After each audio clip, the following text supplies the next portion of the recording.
Hello everybody, Gisele Grenier here. So in today's video, I'm going to be painting a tiny little seascape using acrylics and one brush.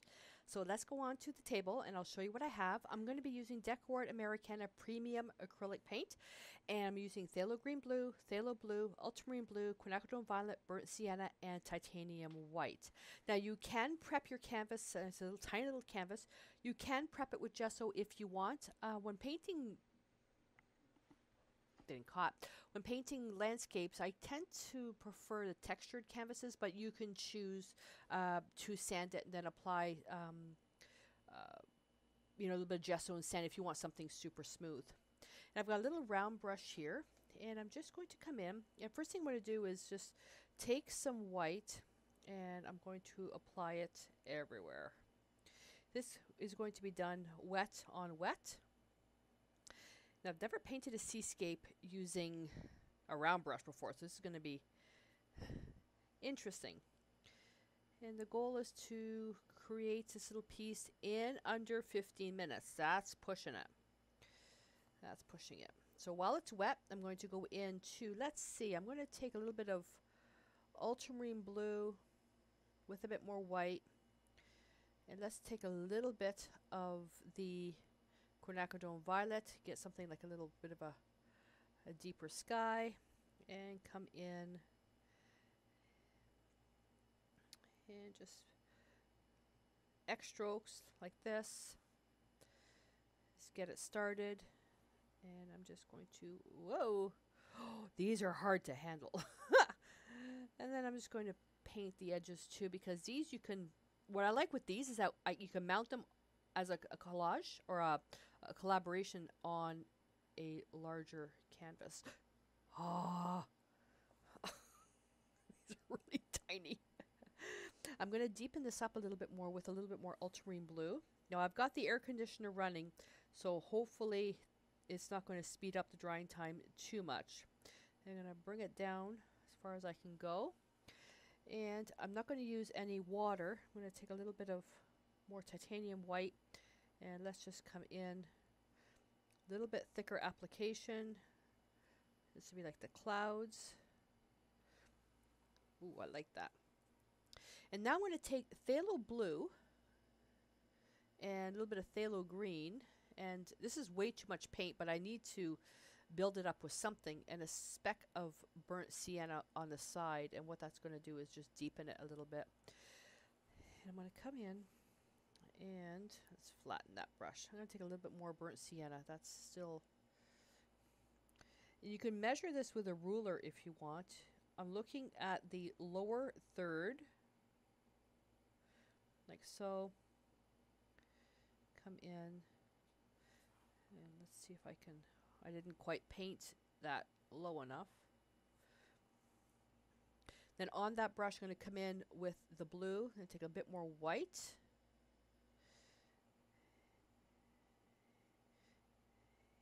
And just going to use those same X strokes, not going to cover everything up. Paint the side. We'll see if we can get some sand in there too. Now I'm going to go into some white. That's like that. Keep the horizon line really dark. Like that. And touch that back up. Yeah, it's drying a little too fast for me. Son of a gun. Flattening out my round brush. There we go. Just a little too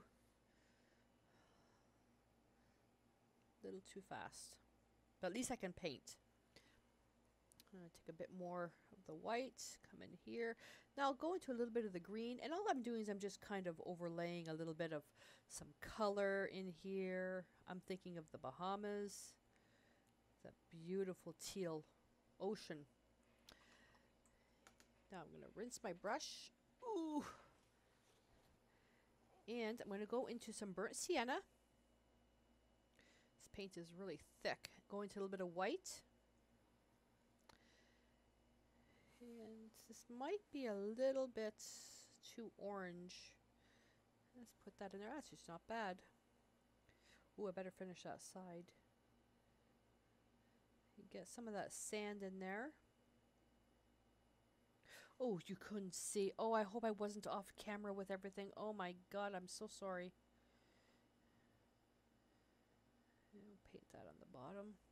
And now I'm going to go into a little bit of the blue, into that burnt sienna, which will darken it up a little bit. A little bit more than that.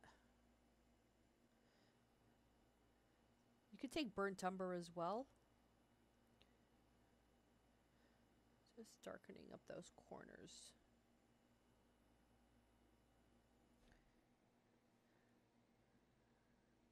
A bit more burnt sienna pure. Like that.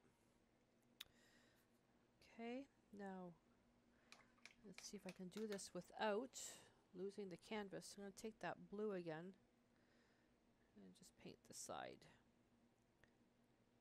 And you know what? That's that's it. How hard was this?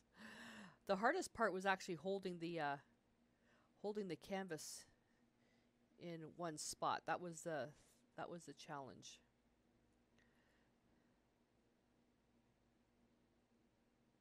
There we go. And I can take a little bit of white as well. And ideally, if it was dry, and I just put some little fluffies there just to make it look like it's going into the sand. I'm going to flip this around, and I'm going to go in and just get a bit more white. Get a bit of quinacridone violet. I don't want too much of that. I don't want a violet horizon line. I just want to stain it. Just to kind of do a little bit of a blend there. There we go. That's it. It's finished. That's it. What? 8 minutes? Holy cow. Now, what you can do with these as little collaboration pieces is that you get little canvases. Now, if you don't have canvases, don't worry. Because what you can do is get little pieces of cardboard. Okay, so just take packaging. These are Cliff Bar packaging. Just take packaging, take it, and then prime it with gesso, about 3 or 4 layers of gesso on both sides, and then use a blade and cut. If you're a younger person watching this, get a parent to help, or just you can cut the pieces and then just prime them individually. Corrugated cardboard is nice for this as well because everybody's got cardboard, right? So you can use these, and you can different sizes. But the idea, what I'm thinking is, if this was a collaboration piece, is that everybody gets their own little piece. Take a palette, put it in the middle, and then people can mix your friends can mix everything on the outside, and everybody creates their own little painting. And then what you do, depending on how many are done, you then glue it onto a bigger piece. So you can get a piece of plywood or a piece of masonite and glue it onto a bigger piece and have a montage of little landscapes onto a piece, and then you can give it away to a loved one. Alrighty, all that's left to do with this is to varnish it. I like varnishing with a gloss varnish. For photography, it doesn't work very well, so I varnish always at the end, and then I let it sit for a couple days before giving it out. So I'm going to be using this as an art abandonment project, where I'll just put it into a little bag with a tag. Don't even sign my name to it, and I'm just going to leave it out by the waterfall where somebody can find it, take it home, and hopefully enjoy it. All right. That's it, you guys. How fast was that? I've got a couple more little pieces like that I'm going to be doing, so I hope that you give this a try. And don't forget to share pictures with me of your pieces. So in the description below, hop on over to the community, go in there, and post your pictures and see what everybody else is doing. Alrighty, so I'm going to quickly clean up and get ready for the next project. So until I see you then, stay inspired.